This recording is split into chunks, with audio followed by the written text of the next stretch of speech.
Assalamualaikum warahmatullahi wabarakatuh. Perkenalkan, nama saya Fatmawati Jafar. Saya dari kelas PAI 5A.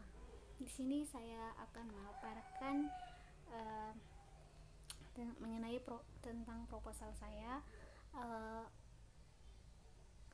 ini dia ini sebagai tugas UAS dari mata kuliah kawasan penelitian pendidikan agama Islam. Proposal saya, ya baik, pertama judul dari proposal saya yaitu pengaruh teori humanistik terhadap hasil belajar peserta didik pada mata pelajaran pendidikan agama Islam dan budi pekerti kelas 8 di SMP Negeri 2 Telaga Biru, Kabupaten Gorontalo. Ya, baik. Selanjutnya yaitu permasalahan. Yang pertama harapan melalui penelitian ini yaitu semoga kita bisa mengetahui metode pembelajaran apa yang kita bisa laksanakan sehingga pembelajaran itu berjalan secara efektif. Selanjutnya yaitu fakta.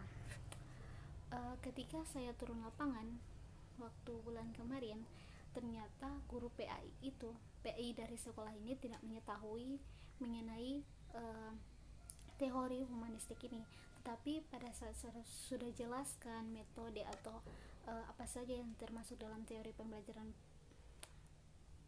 pembelajaran humanistik itu, ternyata mereka sudah menerapkannya. Oke. Selanjutnya, mengapa penelitian ini dilakukan? Untuk mengetahui apakah ada pengaruh teori humanistik terhadap hasil belajar peserta didik pada mata pelajaran pendidikan agama Islam dan budi pekerti di sekolah ini. Selanjutnya yaitu rumusan masalah. Dan jadi rumusan masalah dari proposal saya itu ada dua. Yang pertama yaitu apakah dengan penerapan teori humanistik ini dapat berpengaruh pada meningkatnya hasil belajar siswa, khususnya pada pembelajaran PAI dan budi pekerti di sekolah ini. Selanjutnya, bagaimana penerapan teori pembelajaran humanistik di sekolah ini? Oke, baik. Yang ketiga yaitu kajian teori dan konsepnya.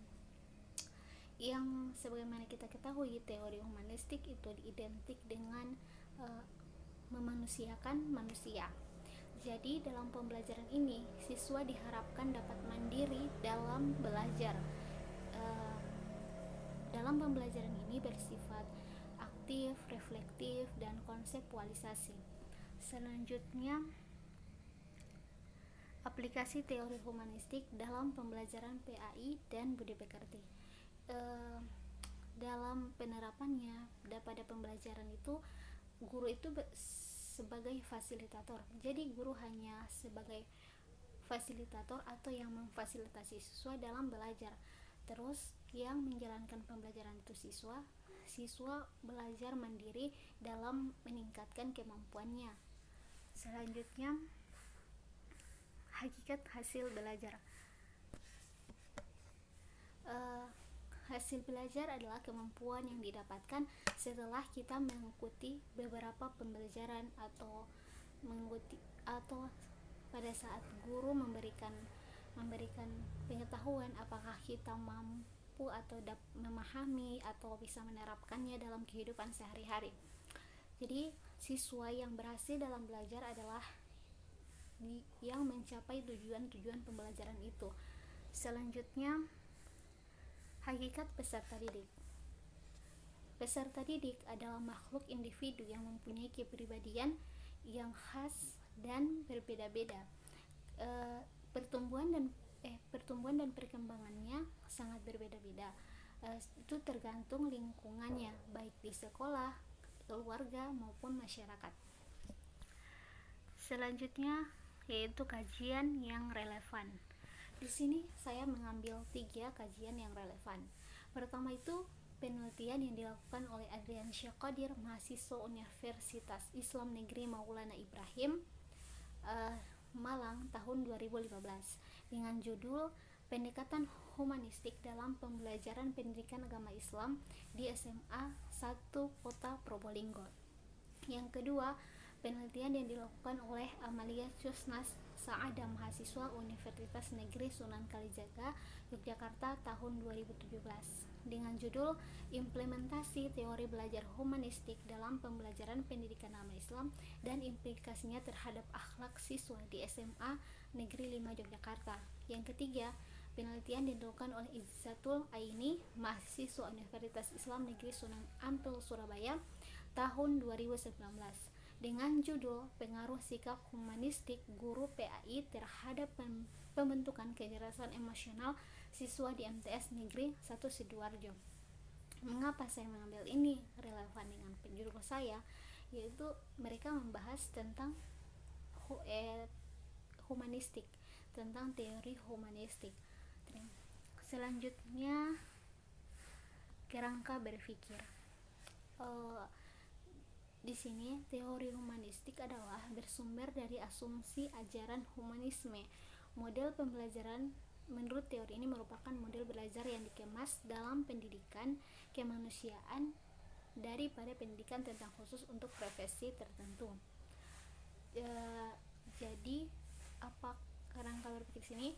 Apakah teori humanistik berpengaruh terhadap peningkatan hasil belajar siswa atau peserta didik?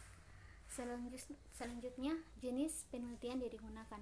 Metode yang saya gunakan yaitu kuantitatif. Lokasi yaitu di SMP Negeri 2 Telaga Biru Kabupaten Gorontalo. Teknik pengumpulan data yaitu observasi, wawancara, tes belajar, dan dokumentasi. Teknik analisis data yaitu analisis deskriptif, pengolahan data melalui validitas. Selanjutnya, panduan wawancara. Ini adalah beberapa pertanyaan yang saya ajukan kepada guru PAI di sekolah ini.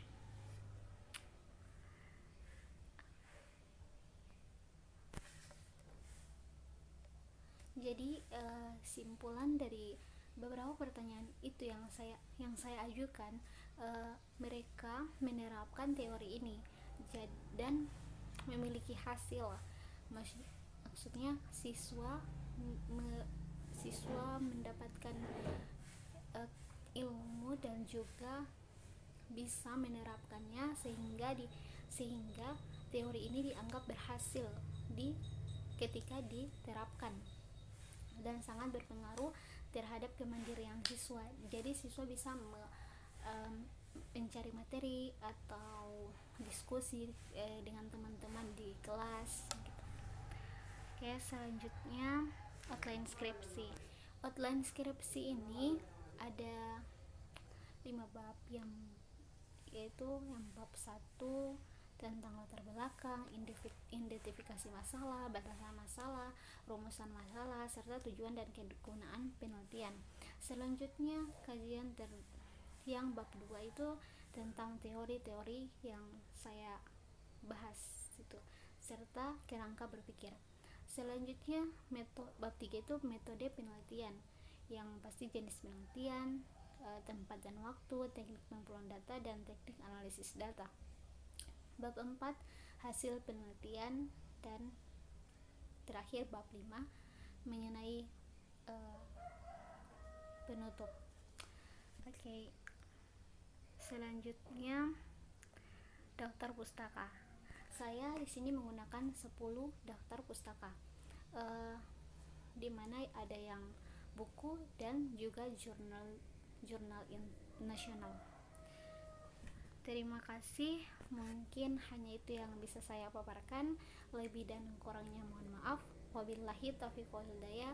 Wassalamualaikum warahmatullahi wabarakatuh.